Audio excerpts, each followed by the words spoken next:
செகண்டில் தேர்ட் சம்மா 2x + 3/√(x² + 4x + 1) தொகையிடுக. இப்போ போன சம்மில் பார்த்தோம்னா இது ரெண்டாக பிரித்து விட்டுடலாம் அப்படின்னு சொல்லிட்டு சொன்னேன். ஏன் சொன்னேன்னா அங்கே எக்ஸ் இருக்குது, ஒரு எக்ஸ் இருந்துச்சு, எப்படி இருந்துச்சு இல்லைங்களா? x + 2/√(x² - 1) இருந்துச்சு.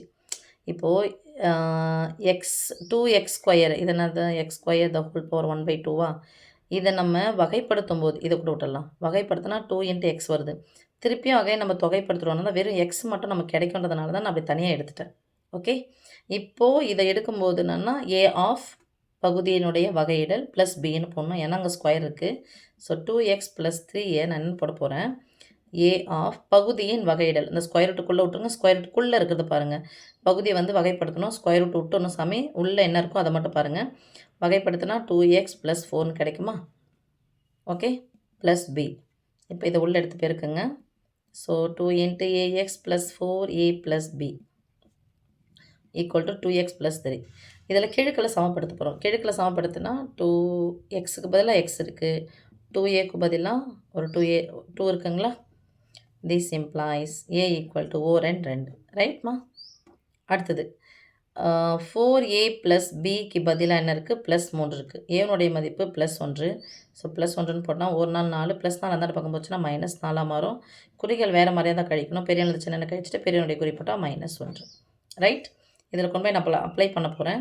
Integration 2x + 3/√(x² + 4x + 1) × dx = A of இதுன்னு எடுத்தோம். ஏக்கு பதிலாக 1 போட போகிறோம். அப்போ அப்படியே போட்டுக்கலாம். 1 கூட இது பிறகுலாம் அதான் கிடைக்கும். 2x + 4/√(x² + 4x + 1) இன்டகிரேட் பண்ணிக்கலாமா? × dx ப்ளஸ் பி. அப்போ -1. அப்போ minus integration 1/√(x² + 4x + 1) × dx.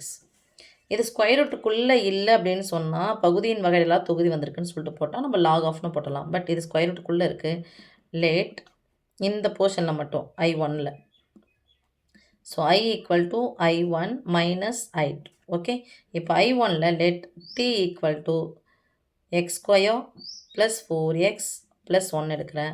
This employs t-ஐ எக்ஸை பொறுத்து வகைப்படுத்துகிறோம்னு சொன்னால் dt = வகைப்படுத்தினா 2x + 4 × dxன்னு கிடைக்கும்.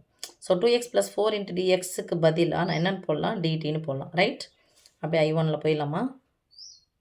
இல்லை I = ஃபுல்லாக எழுதுறதுக்கு பதில் I = I1ல் பாருங்கள். இதுக்கு பதிலாக என்ன போடலாம், நம்ம dtன்னு போடலாமா? Integration dt/√t. ஓகே, மைனஸ் இதை எப்படி எழுதலான்னு பார்த்துட்டிங்கன்னா x² I2ல் பாருங்கள். இன் I2 x² + 4x + 1 எப்படி எழுத போகிறோம்? இந்த 4 வந்து 2னுடைய மடங்காக பிரிக்க போகிறோம். 2 2 4. இந்த 2 ஸ்கொயர் பண்ணால் 4 + 4. 4 கூட்டி 4 கழிக்க போகிறோம். ஸோ x² + 4x + 1 +4 -4 கடைசியில் +1. இந்த ஃபுல் டேர்முக்கு என்ன எடுக்கலாம்னா இந்த டேர்முக்கு ஃபுல்லாக என்ன எடுக்கலாம், x இங்கே ப்ளஸ் இருக்கனால x + 2 த ஹோல் ஸ்கொயர். இங்கே -3 வருமா? பெரிய எழுந்து சின்ன கழிச்சிட்டு பெரியவனுடைய குறிப்பிட்டால் -3. அப்போ -3 மைனஸ் விட்டுடலாம். 3 யாருடைய ஸ்கொயர்? √3² தான். So x something the whole square minus r plus இது சம்திங் த ஹோல் ஸ்கொயர் அந்த வடிவத்தில் நம்ம எழுதினா தான் ஃபார்முலாவுக்கு போக முடியும். அப்போ integration 1/√(x + 2 the whole square minus 3 the whole square × dx.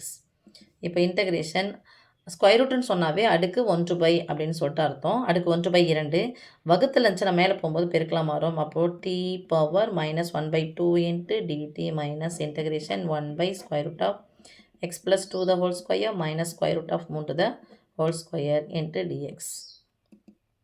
இப்போ இதை இங்கே பார்க்கும்போது இங்கே I2ன்னு கூட கிடையாதுமா. இது அப்படியே எடுத்துகிட்டு வந்தால் கூட எடுத்துகிட்டு வந்தாலும் ஒன்றும் தப்பு கிடையாது. சைடில் போட்டு தானே நீங்கள் போட்டுக்கலாம். இல்லை I1 தனியாக போட்டுட்டு அதை ஒரு ஆன்சர் போட்டுட்டு I2 தனியாக போட்டு அதுக்கு ஒரு ஆன்சர் போட்டு ஃபைனலாக அங்கே I = எடுத்துகிட்டு போய் அப்ளை பண்ணிக்கலாம். இப்போது இதை டீயை வந்து t பவர் -1/2 இன்டகிரேட் பண்ணால் அடுக்கு கூட 1 கூட்டி அடுக்கில் என்ன போகிறோமோ அதை அப்படியே போட்டுக்கணும். அப்போ அடுக்கு -1/2 + 1/-1 + 1 மைனஸ் ஃபார்முலா போட்டுடலாம். 1/√(x² - a² formula log of x plus எக்ஸுக்கு பதிலாக என்ன இருக்குது, x + 2 இருக்குது. இங்கே எக்ஸ் ப்ளஸ் இது ஸ்கொயர் ரூட்டுக்குள்ளே என்ன இருக்குது, இதனுடைய ஷார்ட் ஃபார்ம் இந்த square root of whole square வரும், வெறும் 3 தானே வரும். ஸோ இங்கே எக்ஸ் ஸ்கொயர் மைனஸ் ஏ ஸ்கொயர்னாலும் எக்ஸ் ப்ளஸ் தான், எக்ஸ் ஸ்கொயர் ப்ளஸ் ஏ ஸ்கொயர்னாலும் இங்கே எக்ஸ் ப்ளஸ் தான். எக்ஸுக்கு பதிலாக என்ன வந்திருக்குன்னு சொல்லிட்டு ஃபுல்லாக போடணும். ப்ளஸ் ஃபுல்லாக ஸ்கொயர் ரூட் ஆஃப் போடணும். X plus square root of x plus square root of x square minus a square. A ஸ்கொயருக்கு பதிலாக என்ன இருக்குது, இங்கே ஸ்கொயர் ஸ்கொயர் கேன்சல் ஆச்சுன்னா 3. ஓகேம்மா. இல்லைன்னா இதனுடைய ஷார்ட் ஃபார்ம் இதனுடைய ஷார்ட் ஃபார்ம் தான் யார், இது ஃபுல்லாக எடுத்து நம்ம அப்படியே போட்டுக்கலாம். Plus C. ஓகே. இப்போது அரையிலேருந்து 1லேருந்து அரை போனால் ஒரு மைனஸ் வந்தால் கழிக்கணும். 1லேருந்து அரை போனால் அரை. அரைன்றதுனால ஸ்கொயர் ரூட் ஆஃப் டி தானே. ஸ்கொயர் ரூட் ஆஃப் டீன்றதுனால இது வெறும் அரை மட்டும் கிடைக்குமா. இந்த 2 என்ன 2 மேலே போயிடுமா. ஏன்னா வகுத்தல் என்பது பெருக்கலின் தலைகீழ் போட்டால் 2/1 வரும். அப்போ முன்னாடி 2 போயிடும். Into square root of t. இந்த ஸ்கொயர் ரூட் ஆஃப் டி இது வேறு என்ன போட போகிறோம், square root of x square plus 4x plus 1 minus log of x plus 2 plus square root of இதனுடைய சுருங்கிய வடிவம் தான் இதோ இது. அப்படி எடுத்து போட்டுக்கலாம். X square plus 4x plus 1 plus C. அவ்வளோதான்.